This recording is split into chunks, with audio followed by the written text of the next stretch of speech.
Hello all.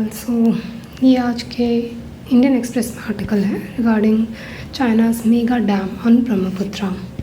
ठीक है, तो वी विल डिस्कस अबाउट कि क्या ये प्रोजेक्ट है चाइना का and what are the concerns of this project for India and so let's start.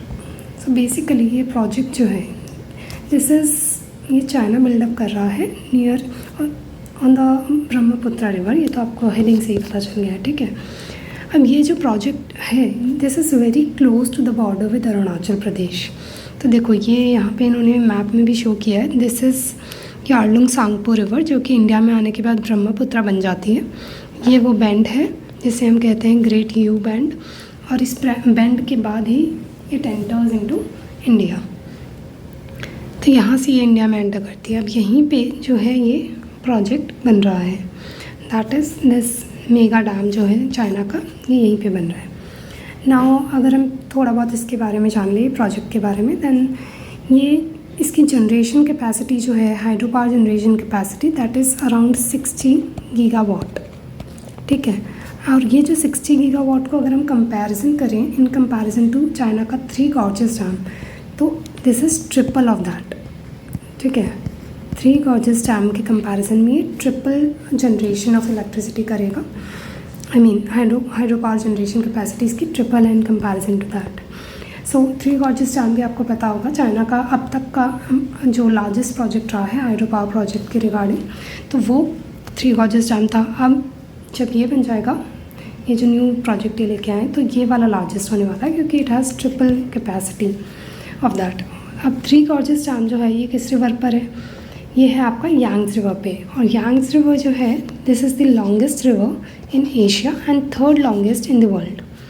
अब एशिया की लॉन्गेस्ट है तो ऑब्वियसली चाइना की तो लॉन्गेस्ट होगी। ठीक है, और ये जो है तिब्बत प्लेटो से ओरिजिनेट होके वहाँ से ट्रैवल करते हुए इसका जो माउथ है यांग्स रिवर का ये ईस्ट चाइना सी में है। तो ये आपको पता होना चाहिए क्योंकि इस टाइप के क्वेश्चंस पूछे जाते हैं दैट वो कहाँ ड्रेन करती है, रिवर का माउथ कहाँ पर है। इस टाइप के क्वेश्चंस प्रीवियस ईयर में पूछे गए हैं। तो ईस्ट चाइना सी में जाके गिरती है, दिस यू मस्ट नो। ठीक है, अब इसके बाद what are the various concerns of this project for India. So basically देखो, सबसे पहले तो ये पेरेनियल रिवर है। ठीक है, पेरेनियल रिवर आपको पता होगा there is difference between perennial and a seasonal river. Perennial river जो होती है वो थ्रू आउट द ईयर उसमें वाटर फ्लो रहता है, वाइल सीजनल रिवर में इट इज़ सीज़न के हिसाब से पानी रहता है नहीं रहता, that depends on the season. Like rainy, obviously rainy season में there will be water and otherwise it may not have that much level of water. सो ये डिफ्रेंशिएशन होता है। तो इसी तरीके से यहाँ पे ब्रह्मपुत्रा पेरेनियल रिवर है जिसमें throughout the year water रहता है, and hence it is very important for to sustain the agriculture specifically of Assam, because Brahmaputra का जो मेजॉरिटी पोर्शन है वो असम में ही फ्लो करता है।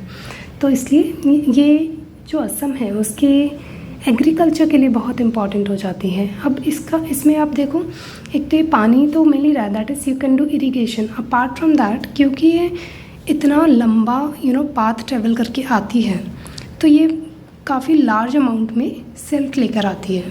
Brahmaputra carries a lot of silt, और वो सिल्ट फिर जब आके यहाँ पे, क्योंकि इतना लंबा रास्ते पे ट्रैवल किया होता है, तो वो सिल्ट काफ़ी यूज़ हमारे यहाँ आके डिपॉजिट होगा तो definitely it is very healthy for the soil, और फिर उसमें क्रॉप ग्रो करना बहुत बेनिफिशियल हो जाता है। तो इसलिए it sustains the agriculture. Apart from that it also sustains the fisheries of that area and inland transport. Brahmaputra में इनलैंड ट्रांसपोर्ट भी होता है। ठीक है, तो ये इसका बेसिकली एडवांटेजेस हैं ब्रह्मपुत्रा रिवर के। अब बट अगर इस टाइप का प्रोजेक्ट बन रहा है तो definitely all these things will be impacted. तो ये कंसर्न हो जाते हैं, एक तो कि उसका एग्रीकल्चर इम्पैक्ट होगा, इनलैंड ट्रांसपोर्ट इम्पैक्ट होगा। दूसरा कंसर्न रहता है कि जो ये एरिया है आपका ये हिमालयन रीजन है, and Himalayas are seismologically they are very vulnerable. अब आप देखोगे ये वाला एरिया स्पेसिफिकली पड़ता है आपका जोन 5 में, और जोन 5 सबसे ज़्यादा वल्नरेबल एरिया है। अगर हम देखें अर्थक्वेक्स के रिगार्डिंग। तो ये जोन 5th में पड़ता है, that is this the most vulnerable region in the context of earthquakes. तो अगर कोई भी अर्थक्वेक एंड ऑल, अब देखो आप डैम बनाओगे तो डैम का तो आपको पता ही है कि डैम बनाने से there is high risk of getting earthquakes. तो अर्थक्वेक के आने के रिस्क बढ़ जाते हैं, तो वो एक एडिशनल रिस्क रहता है इस रीजन के लिए अगर यहाँ पे डैम क्रिएट होता है। इसके अलावा there are also apprehensions and concerns that China may use this project in the form of weaponization. So it actually we may say that it may weaponize the dam in itself. How? If, for example, if there China may stop the flow of water from Brahmaputra, अगर वो water flow रोक देते हैं तो क्या होगा, पानी नहीं आएगा आगे, तो वो ड्राउट कंडीशंस क्रिएट कर सकता है। अगर ऑलरेडी यहाँ पे कम पानी और उन्होंने रोक भी दिया तो ड्राउट कंडीशंस क्रिएट होंगी। अपार्ट फ्रॉम दैट हो सकता है कि ओवरफ्लो कर दे पानी का, मतलब हो सकता है ऐसे टाइम पे जैसे कि रेनी सीज़न है ओवरफ्लो कर दे, इन द सेंस कि ओवरफ्लो हो जाएगा अपने आप ही। अगर यहाँ पे रेनी सीज़न है, ऑलरेडी बहुत बारिश होती है नॉर्थ ईस्ट में, आपको पता है, अब बारिश हो रही है और ऊपर से फिर इन्होंने भी अगर अपने डैम के गेट्स खोल दिए तो आपको पता है फिर तो क्या हालात होंगे। ऑलरेडी हमारा असम जो है बहुत फ्लडेड रहता है इन दीज सीजन्स। आपको तो एवरी ईयर यू विल आपको सुनने मिलेगा कुछ ना कुछ न्यूज़ की असम में फ्लड्स आते रहते हैं।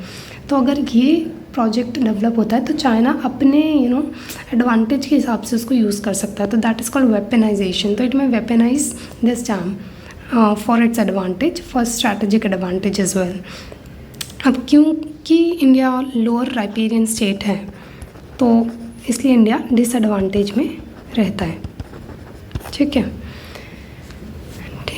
Yes, apart from that ecological concerns भी हैं। इकोलॉजिकल कंसर्न्स दैट इज़ वही है कि ये सब चीज़ें होंगी अगर, whether it's earthquake, whether it's floods and droughts etcetera, तो यहाँ की जो स्पीसीज़ है, इकोलॉजिकल स्पीसीज़ है, उन्हें काफ़ी इम्पैक्ट होगा। ऑलरेडी यहाँ पे क्रिटिकली इंडेंजर्ड स्पीसीज़ हैं, जैसे कि पिग्मी हॉग हो गया, पिग्मी हॉग क्रिटिकली इंडेंजर्ड है। देन आपका रेड पांडा इंडेंजर्ड है, ये स्पीसीज़ आपको यहाँ पे मिलती हैं।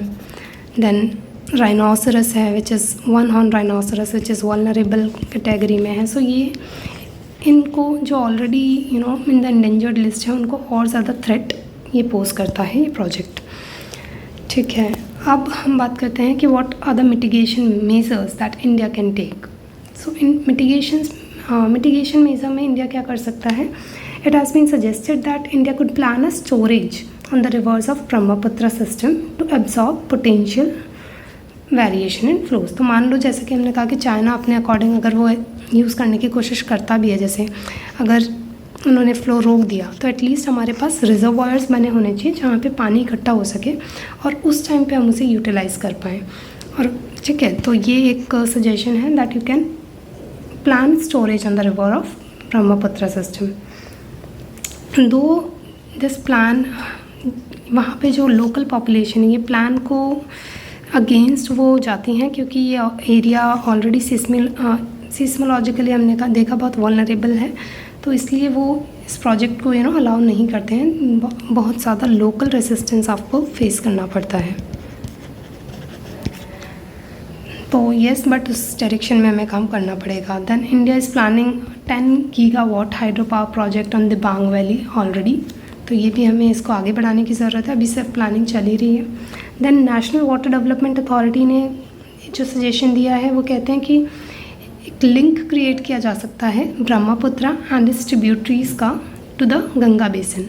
तो ब्रह्मपुत्र और उनकी ट्रिब्यूटरीज़ को आप गंगा बेसिन से लिंक कर दो, जिससे कि जो भी सरप्लस वाटर, अगर अब ये फ्लड का सजेशन है, फ्लड के केस में आप जो है उस जो सरप्लस वाटर आएगा उसको आप गंगा बेसिन की तरफ डाइवर्ट कर सकते हो in case China tries to use it in that sense. वो ओवर फ्लड करना चाहते हैं एरिया को और टू से फ्लडेड करना चाहते हैं, तो वो ऐसा नहीं कर पाएंगे अगर हम इसे लिंक कर देते हैं। लिंकिंग प्रोजेक्ट तो आपको पता ही है कि चल रहे हैं, उसके रिगार्डिंग इन्होंने एक सजेशन दिया है। तो और उससे फ़ायदा भी हो जाएगा कि जो वाटर स्कार्स रीजन्स हैं गंगा बेसिन के वहाँ पे उनको पानी मिल जाएगा, ठीक है।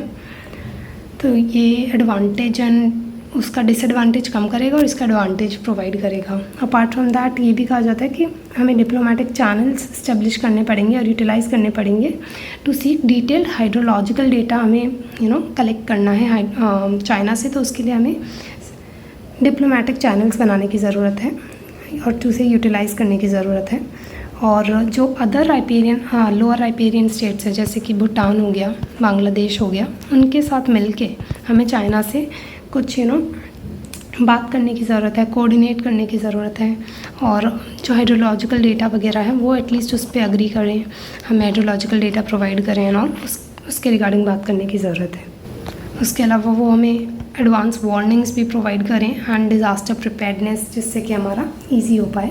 इन केस हमें एडवांस डेटा मिल जाता है फ्लड के रिगार्डिंग कि फ्लड्स आने वाले हैं ऑल, तो हम पहले से ही प्रिपेयर्ड रह सकते हैं। Mitigation which is we called, mitigate कर सकते हैं उसके इम्पैक्ट्स को, राइट। तो ये छोटा सा आर्टिकल था, I think it was very good article. तो ये आप देख लेना, आपको पता होना चाहिए। You can use it in the form of examples, और डायरेक्ट क्वेश्चन वैसे बनने के चांस तो कम है, तो वैसे ऐसे यूज़ कर सकते हो। और इसके अलावा प्रीलिम्स के लिए आप ब्रह्मपुत्रा एंड इसकी ट्रिब्यूटरीज़ के बारे में आपको पता होना चाहिए, कहाँ से फ़्लो करती है, कैसे फ़्लो करती है, everything its physiology you must know. तो that is it for this article. Thank you so much.